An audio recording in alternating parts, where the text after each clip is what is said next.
În liniștea nopții te caut mereu, printre gânduri ce nu vor să treacă.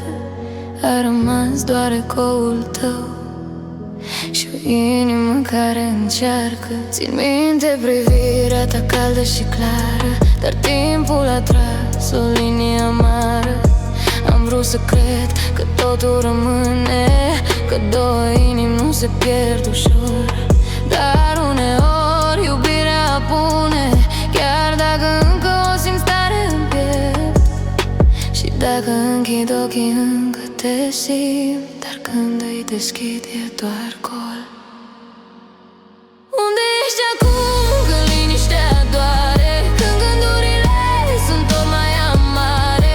Inima bate, dar ceva dispare, de parcă timpul ne rupe în două. Unde ești acum când liniștea doare, când gândurile sunt tot mai amare?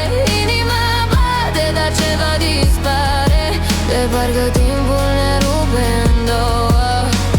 Basul îmi ține ritmul durerii, ca o furtună ce nu dispare. Dacă iubirea se pierde în tăcere, de ce sufletul meu încă te cere?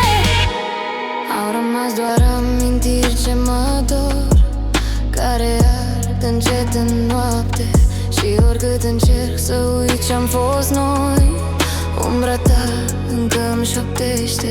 Poate într-o zi vei auzi un cântec și vei simți că e despre noi, dar eu voi fi doar un gând trecător, rătăcit printre vise și noroi. Dacă timpul s-ar opri doar o clipă, ți-aș spune ce n-am spus atunci.